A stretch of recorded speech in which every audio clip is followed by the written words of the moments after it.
Bismillahirrahmanirrahim. Assalamualaikum, dear students. Your biology instructor, Professor Dr. S.N. Majid. Welcome back to Biology Hub. Welcome back to your channel. That's my channel. That's a great time. After a long time, I can make over the video after a one day complete. So, आज के दिन हम जो पढ़ेंगे, study करेंगे, that one is a glycolysis. Glycolysis का एक एक पॉइंट आपने रिमाइंडर रखना है, that is very very important. और मैं इसमें बहुत से एंजाइमेटिकली एक्शन बताऊंगा आपको, ठीक है। अब सबसे पहले बात करते हैं, यहां पर तीन चीजों की बात करते हैं, ठीक है। सबसे नंबर फर्स्ट पे हम ग्लाइकोलिसिस क्या होती है, ग्लाइकोलिसिस में कौन से एंजाइम्स काम करते हैं। नंबर 3 के ऊपर ग्लाइकोलिसिस जो होती है उसके अंदर कौन से एक्शंस मैकेनिज्म्स क्या हैं, कहाँ पे होते हैं, ये कौन कौन से दो एक पॉइंट्स डिस्कस करने वाले हैं। That is very important glycolysis. चलिए लेक्चर स्टार्ट करते हैं आज का। ग्लाइकोलिसिस क्या होती है? ग्लाइकोलिसिस से मुराद होता है that one is a glyco mean glucose और लाइसिस मीन होता है ब्रेकडाउन। लाइसिस मीन क्या है? दैट इज अ ब्रेकडाउन, ठीक है। ब्रेकडाउन ऑफ ग्लूकोज, ग्लूकोज के अंदर 1, 2, 3, 4, 5 और 6 कार्बन। कहते हैं कि इन 6 कार्बन का टूट जाना कितने कितने कार्बन में? 3 कार्बन में। कितने कितने कार्बन में? 3 कार्बन में टूट जाना, उसको हम क्या कहते हैं? उसको हम कहते हैं ग्लाइकोलिसिस। और हमने पढ़ा हुआ है ये दो मॉलिक्यूल किसके होते हैं? इनटू द पायरुवेट, जिसको बाज़ दफा आप कहते हैं पायरुविक एसिड। C3H4O3 फॉर्मेशन करता है पायरुवेट के अंदर। अब इसके दो स्टेप्स होते हैं, वो कौन कौन से स्टेप्स हैं? इसके अंदर इट कंसिस्ट ऑफ 2 स्टेप।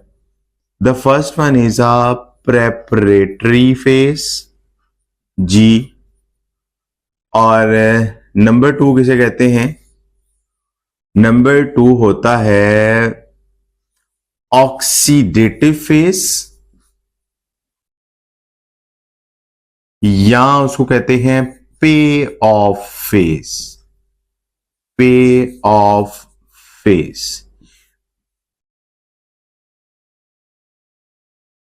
किसी में एटीपी यूज होते हैं, किसी में एटीपी बनते हैं, वो हम सारी बातें देखते हैं। Number first step that is a phosphorylation, ठीक है।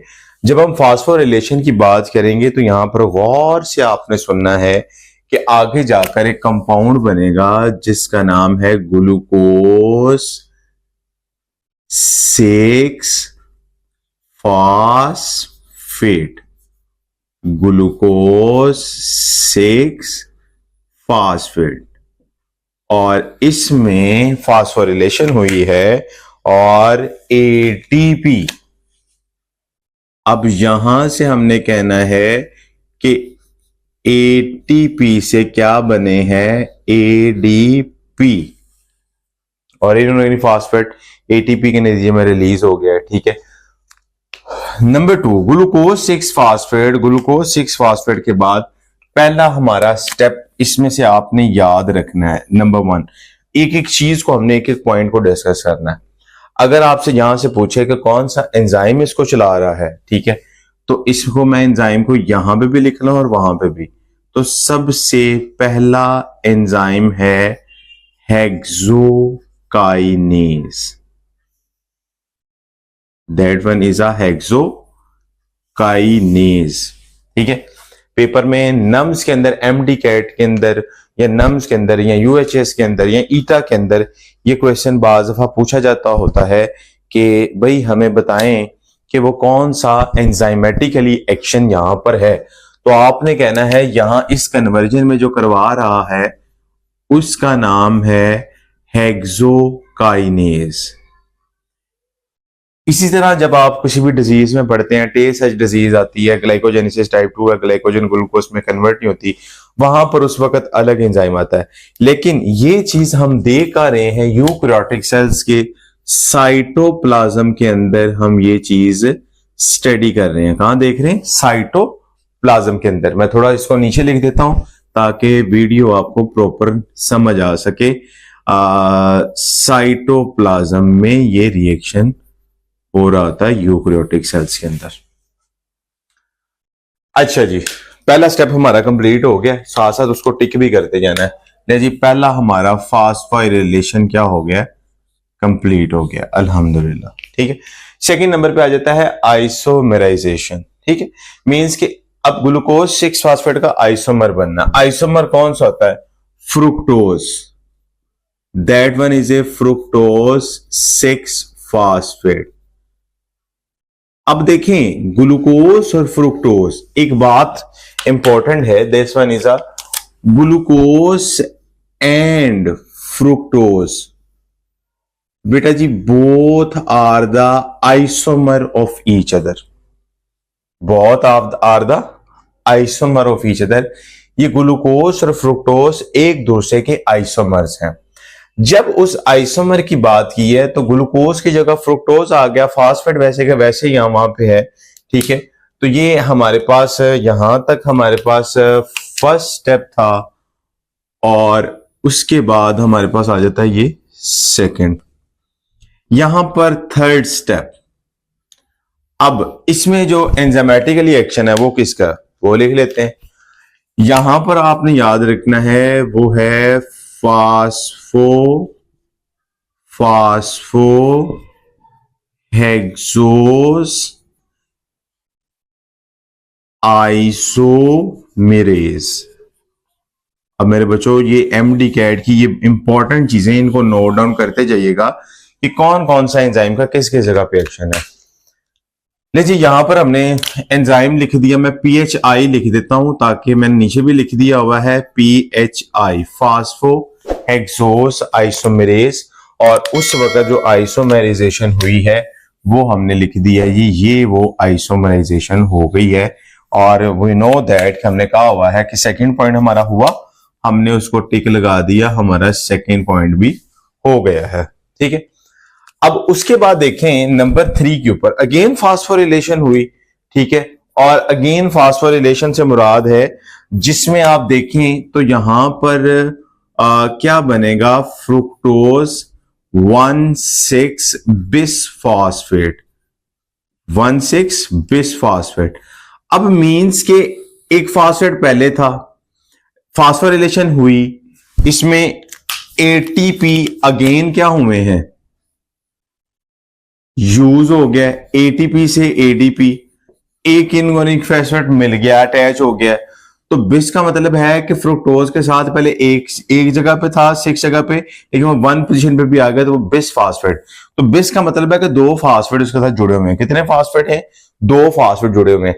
अब ये बात हमने कर ली कि फ्रुक्टोज 1,6 बिस फास्फेट बन गया। ठीक है, और इस दौरान हमें का फास्फोरिलेशन हुई। ठीक है, और इसके अलावा यहां पर एंजाइम कौन सा आएगा? This one is a phosphofructokinase. फास्फोफ्रुक्टोकाइनेज। ठीक है, तो मैं यहां पे साथ साथ लिखता जाता हूं, फास्फोफ्रुक्टोकाइनेज। 3 पॉइंट अभी तक हमने किए हैं, और ये लेक्चर थोड़ा सा लेंथी भी जाएगा, उम्मीद करता हूं, क्योंकि ये कन्वर्जन जो है थोड़ी सी आगे टफ सी आ रही हैं। मैं इसको जरा क्लोज करके भी समझाता हूं इजी वे के अंदर। ले जी, इसके बाद इसका आ जाता है 4th और 5th पॉइंट, जिसे हम सिमिलर पॉइंट कहते हैं, दैट इज फ्रुक्टोज 1,6 बिस फास्फेट। तीसरा पॉइंट फास्फोरिलेशन हो गया, ओके हो गया, अल्हम्दुलिल्लाह, ये भी हो गया। नंबर 4 और 5 हम इकट्ठे करेंगे, जिसमें स्प्लिटिंग एंड आइसोमेराइजेशन। ठीक है, स्प्लिटिंग भी होगी, स्प्लिटिंग से मतलब दोनों में स्प्लिट हो जाएगा। अब स्प्लिट होने के बाद 3 कार्बन में वो चला गया है G3P ग्लिसरॉल 83 फास्फेट, और डाई हाइड्रोक्सी एसीटोन फास्फेट, ये ट्राइयोज फास्फेट भी से कहते हैं, ठीक है। अब यहां पर आप देखें तो G3P और DAP तीन तीन कार्बन में टूट गया है। मैं उन बच्चों के लिए दोबारा लिख देता हूं यहां पे, डाई हाइड्रोक्सी एसीटोन फास्फेट, और एक मैं बच्चों के लिए लिख देता हूं ग्लिसरल्डिहाइड, ग्लिसरल्डिहाइड 3 फास्फेट। जी तो बच्चों समझ लगी इस चीज की? जी ठीक है। अब याद रखिएगा यहां पर हमारे पास एंजाइमेटिकली भी एक्शन होते हैं, और एंजाइमेटिकली एक्शन मैं आपको थोड़ा सा देख के बताता हूं। हाँ, यहां पर जो एंजाइम काम करता है triose phosphate isomerase, and both are interconvertible. These are the structural और फार्मूलाइजेशन हम देखते हैं ग्लिसराइड 83 फास्फेट और उसके अंदर DAP के अंदर। तो यहां पर ट्राइयोज फास्फेट आइसोमेरेज, और यहां पर होता है एल्डोलेज, ठीक है। यहां ट्राइयोज फास्फेट आइसोमेरेज है या एल्डोलेज है। अगर आपसे पूछा जाए मोस्टली कौन सा है, तो आपने कहना है ट्राइयोज फास्फेट आइसोमेरेज। लगी समझ? अच्छा जी, इसके बाद आपके पास क्या है, फॉर्मेशन होगी 6 नंबर पे डीहाइड्रोजनेशन। अब डीहाइड्रोजनेशन के बाद हमारे पास कंपाउंड बनेगा 1,3 बिस फास्फोग्लिसरेट, 1,3 बिस फास्फोग्लिसरेट, ठीक है। And that one is a 6 step, ठीक है। ये हमारे पास आता है 6 स्टेप, और इस 6 स्टेप के अंदर यहां पर 2 चीजें होंगी। याद रखिएगा वो कौन कौन सी चीजें हैं। NAD+ से NADH, और यहां से NAD+ से NADH फॉर्मेशन होगी। NAD+ NADH, NAD+ से NADH होगा, ठीक है। अब उसके बाद NAD+ से NADH हो गया, NAD+ से हमने कहा डीहाइड्रोजनेशन। या आपने इस प्रोसेस के दौरान याद रखना है कि एक एक फास्फेट भी इसमें, वहां पर फास्फोरिलेशन के अंदर ATP यूज हुआ था, लेकिन यहां पर नहीं होगा। विदाउट फास्फोर सॉरी यहां पर इनफॉस्फेट एडिशन होगी, वहां पर विदाउट एडिशन फास्फोरिलेशन था, उनमें ATP प्रोडक्शन हम देख रहे थे। NAD+ NADH, NAD+ NADH याद रखिएगा, यहां फॉर्मेशन होगी, और इसको हम कहते हैं दैट इज अ रिडक्शन या ऑक्सीडेशन, ऑक्सीडेशन, ठीक है। ऑक्सीडेशन कहलाएगा ना। और इसके अलावा हाइड्रोजन के रिमूवल हुए, डीहाइड्रोजन से मुराद है, डी का मतलब याद रखिएगा, इसका मतलब होता है रिमूवल, हाइड्रोजनेशन का मतलब हाइड्रोजन। और यहां पर एक मेन पॉइंट आपने याद रखना, that is a oxidative phosphorylation होगी, ठीक है। एक और याद रखिएगा, नंबर 1 रिएक्शन जो होता है इसे हम फर्स्ट प्राइमरी रिएक्शन कहते हैं, फर्स्ट प्राइमरी रिएक्शन। और यहां पर ये वाला जो होता है that is a second primary reaction. और अब हम आ गए हैं पे ऑफ फेज के अंदर, जहां पर ATP फॉर्मेशन होंगे। 1,3 बिस फास्फोग्लिसरेट के बाद बनेगा 3 फास्फोग्लिसरेट। हम जल्दी से पहले लिख लेते हैं 3 phosphoglycerate, G2 phosphoglycerate, 2 phosphoglycerate, phosphoenol pyruvate, और 3 phospho, 2 phospho, phosphoenol pyruvate, 7, 8, 9 and 10, ठीक हो गया। और पायरोवेट,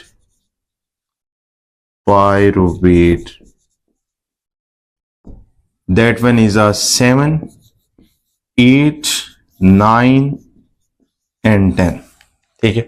अब यहां पे कुछ चीजें इंपॉर्टेंट उनको हम देख लेते हैं। 7 पे अब ये पॉइंट हम डिस्कस करते हैं, फॉर्मेशन ऑफ ATP बनेंगे। अब ATP से मुराद है यहां पर ADP से ATP, एक यहां पर आपको नजर आएगा, एक आएगा एडीपी से एटीपी, एडीपी से एटीपी, एक आपको यहां पे नजर आएगा। उसके बाद देखें यहां पर हमारे पास 8th और 9th, ठीक है, 9th पे होगी डिहाइड्रेशन और 8 के ऊपर आप कह रहे हैं आइसोमेराइजेशन होगी। 3 फास्फोग्लिसरेट से सेम स्ट्रक्चर चेंज हो गया और इस वक्त जो एंजाइम होगा that is a phosphoglycerate kinase. यहां पर होगा फास्फोग्लिसरेट म्यूटेज, यहां पर होगा इनोलेज और यहां पर होगा पायरुवेट काइनेज। ठीक है, ये आप सारे नाम इसको याद कर लीजिएगा। और जो इस कन्वर्जन में होगा वो होगा G3P डिहाइड्रोजिनेज, G3P डिहाइड्रोजिनेज। मैं लिख देता हूं, वहां पे 3 हमने लिख दिए थे, 4 की बारी आ गई है। 4 और 5 में आपने लिख लिया एल्डोलेज, फिर आपने लिख दिया aldolase triose phosphate isomerase, triose phosphate isomerase. ठीक है, उसके बाद आपके पास आ गया है ट्राइयोज फास्फेट G3P डिहाइड्रोजिनेज, ठीक है, फास्फोग्लिसरेट काइनेज, फास्फोग्लिसरेट म्यूटेज, इनोलेज और PK that is a pyruvate kinase. 7 में आप देखते हैं और उसके बाद आपने देखना है दैट वन इज जहां पर इस प्रोसेस के दौरान वाटर की रिलीजिंग 9 के अंदर, सो इट्स मींस हमारे पास आइसोमराइजेशन भी हो गया और that is isomerization and dehydration. ठीक है, यहाँ पर डिहाइड्रेशन हुई, किस स्टेप में डिहाइड्रेशन हुई, किस में डिहाइड्रोजनेशन हुई और किस में, और 10 स्टेप के फॉर्मेशन में पायरुवेट के बनने के अंदर, पायरुवेट के बनने के अंदर आपको एटीपी भी फॉर्मेशन प्लेटिंग, यहां पर फॉर्मेशन होगी एडीपी से एटीपी और एडीपी से एटीपी। ये थोड़ा सा मसले मसाइल वाले होते हैं, वो आप जरा क्वेश्चन जरा गौर से कीजिएगा, बहुत डीप क्वेश्चंस होते हैं। ठीक है, तो सबसे पहले अगर पूछा जाए आपसे कि एटीपी कितने यूज हुए हैं, तो यूज एटीपी 2 है। नेट एटीपी कौन से हैं, नेट एटीपी, नेट याद रखिएगा, नेट एटीपी में फॉर्मेशन माइनस यूज 4 माइनस 2, तो ये 2 एटीपी आ गए नेट एटीपी। ठीक है, और लास्ट पे जाके बताऊंगा कि ग्रोस एटीपी कितने होते हैं। आपसे क्वेश्चन ये है कि ग्रोस एटीपी 8 होते हैं, 6 होते हैं या 10 होते हैं। इसका आंसर कमेंट्स में दीजिएगा। अगर किसी को पता लगे तो मुझे आंसर पहले भी कर सकता है। व्हाट्सएप नंबर आपकी स्क्रीन के ऊपर ये नीचे हेडलाइन के फॉर्म में नजर आ रहा है। For the contacts you can contact at this number 032498183330 and नहीं हो सकता तो आप कमेंट्स में कर दें, कहीं ना किसी ने जगह आप कर दें। ठीक है, सो ये ग्लाइकोलाइसिस के अंदर हमारे पास याद रखिएगा 2 एटीपी यूज, और अगर आपसे नेट एटीपी पूछा जाए तो वो भी 2 ही होंगे। कैसे 2 होंगे, 4 ये बने थे और 2 जो ऊपर बने गए थे वो माइनस में आ जाएंगे। ठीक है, ये वाला नीचे वाला जो फेस आपको नजर आ रहा है दैट इज अ पेओ फेस, जबकि ऊपर वाला जो नजर आ रहा है उसको हम कहते हैं प्रेपरेटरी फेस। तो आज का लेक्चर बहुत इंटरेस्टिंग था, इसको गौर से एक एक पॉइंट को, इनके एंजाइमेटिक रिएक्शन, इसका एक एक एटीपी कैलकुलेशन गौर से देखिएगा। ठीक है, इंशाल्लाह मिलते हैं नेक्स्ट लेक्चर में। मुझे दे इजाजत, आपका होस्ट डॉक्टर एहसन मजीद। अल्लाह हाफिज।